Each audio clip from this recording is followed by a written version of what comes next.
बताइए कि श्राद्ध की शुरुआत कैसे हुई? श्राद्ध की शुरुआत कैसी हुई, आप ये सुनना चाहते हैं, यही ना?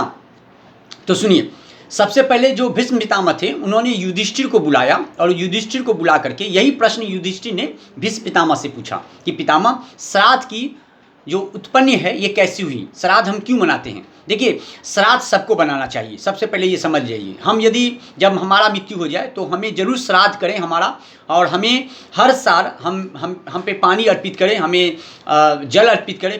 पितर पक्ष में गंगा किनारे जा करके पंडितों को बोल करके, आप पंडित हैं, आपको सब मंत्र याद है, उसके बावजूद भी आप पंडित को लें, क्योंकि पंडित को दक्षिणा दें और हमारा श्राद्ध करवाएं। इससे बेटा हम आपके प्राणदाता हैं, हम आपको जन्म दिए, तो ये तो आपका कर्तव्य बनता है, ये हमारा कर्तव्य बनता है कि हम अपने माता पिता, जो हमारे जननी है, जो हमारे प्राणदाता हमारे पिता हैं, हमारे दादा हुए, हमारी दादी हुई, हमारे माँ से ज़्यादा तो दादा दादी देखे ना हमें बड़ा किए, तो इनका श्राद्ध क्या हम नहीं करेंगे? ये उचित बनता है। और ये कुल का वो भाग्यशाली माता पिता होते हैं जिनके कुल में ऐसे संतान जन्मते हैं जो गंगा काट जा करके अपने माता पिता के लिए श्राद्ध करते हैं, गया जा करके पिंड दान करते हैं। तो चलिए, श्राद्ध क्यों करते हैं? देखिए, श्राद्ध सभी को करना चाहिए, मनुष्य को, देवता को, असुर को, गंधर्व को, किन्नर को, पितरपक्ष सभी को करना चाहिए, पितरपक्ष और श्राद्ध दोनों, ठीक है।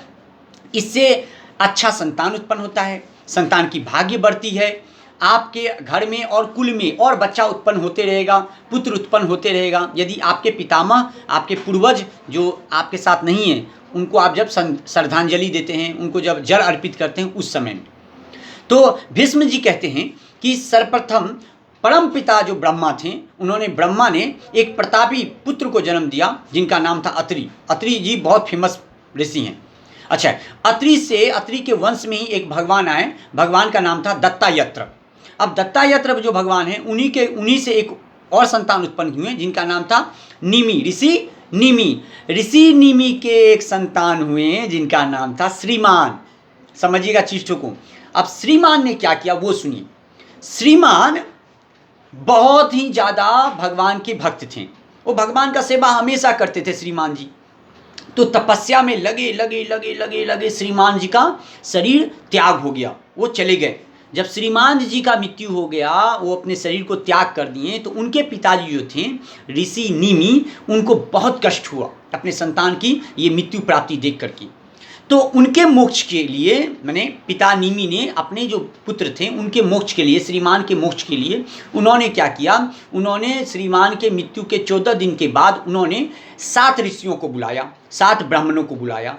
उन्होंने उनके सामने मंत्र से अपने पुत्र को पिंड दान किए, चावल तिल लेकर के गोल बना करके गंगा के काट में, गंगा के तट पे, पीपल के तट पे, कहीं भी आप रह करके अपने घर के सामने में, बाहर निकल कर, घर के अंदर में ये नहीं करना चाहिए, ठीक है। वहाँ दे करके उन्होंने श्रीमान जी को आवाहन करके श्रीमान जी का पिंड दान किया। अब जब पिंड दान किया तब निमि को मन में संदेह होने लगा कि ये जो मैंने अपने पुत्र का दान किया है, अपने पुत्र को मैंने श्राद्ध किया है, ये कहीं गलत ना हो। इसीलिए निमि ऋषि ने कुछ दिन बाद जा करके, इस प्रश्न से वो खुद भयभीत थे, तो उन्होंने अत्रि ऋषि को फिर प्रकट किया अपने तपस्या के दम से। अत्रि ऋषि आए जो कि उनके पूर्वज थे, वो आए और आके बोले, पुत्र ये तुमने नहीं किया, ये ब्रह्मा जी चाहते थे कि तुम ऐसे करो। माने ब्रह्मा जी चाहते हैं कि हम लोग अपने माता पिता का श्राद्ध करें, समझिएगा चीज़ को। क्यों? तो इससे ब्रह्मा जी संतुष्ट होते हैं। और संतुष्ट कैसे होते ब्रह्मा? क्योंकि जितने हमारे पूर्वज हैं वो लोग जितने अपने शरीर को त्यागते हैं, वो लोग पितृदेव बन जाते हैं। तो उनको वो भी आते हैं, साल में आके देखते हैं, अपना घर द्वार चेक करते हैं। अरे जो इतने बड़े प्लॉट बना करके चले गए हैं, वो क्या नहीं आएंगे देखने के लिए? वो आते हैं देखने के लिए, लेकिन वो दूसरे रूप में आते हैं, ठीक है। तो उनके श्राद्ध करने के लिए हमें ऐसा आस्था रख करके अपने माता पिता का श्राद्ध करना चाहिए, उनको पितृ दान करना चाहिए। तो आप समझ गए। तो ऋषि जो थे, ऋषि निमि ने सर्वप्रथम ये श्राद्ध का शुरुआत किया था, ऋषि निमि ने। अब एक और प्रश्न है कि कौवे को हम क्यों भोजन देते हैं? कौवे को जब श्राद्ध होता है तो जो भात बनता है वो गंगा काट में रख देते हैं, या किसी पीपल के नीचे में उस भात को रख दिया जाता है, गोल पिंड को, या खाना परस करके किसी नदी के किनारे रख दिया जाता है। तो कौवे का इसमें क्या योगदान है? तो सुनिए, इंद्र के पुत्र थे जयंत।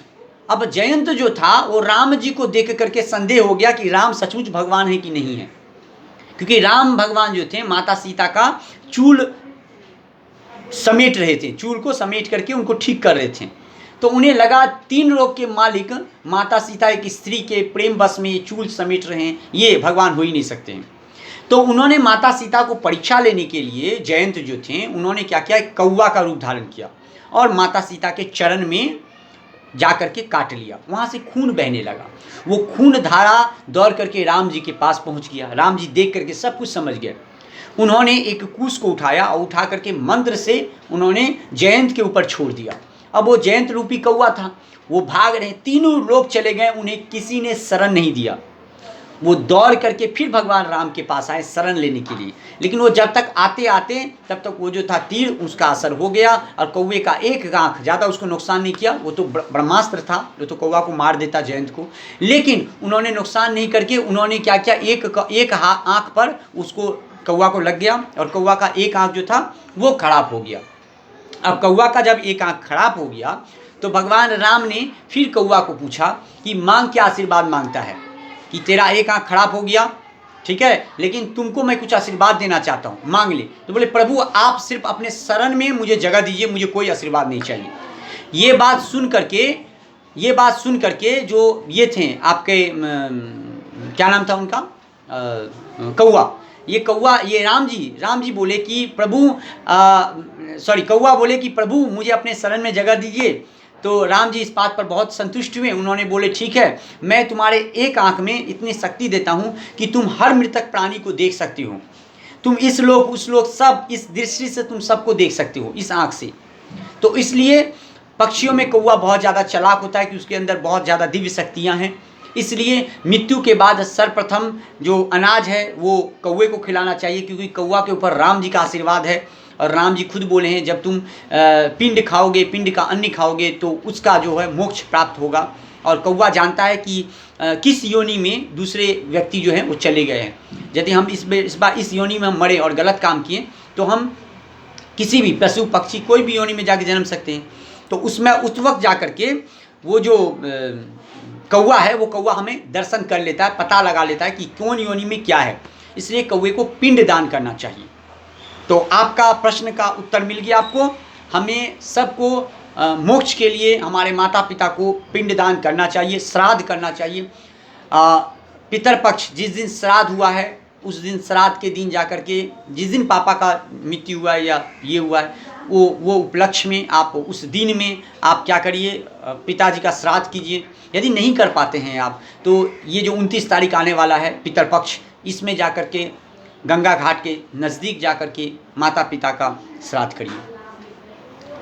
तो आशा है अगले बार से आप भी करेंगे। और बहुत आसान मंत्र है पिताजी को माता जी को पितर देने का, जल देने का। जय श्री कृष्णा, राधे राधे। आइए आप।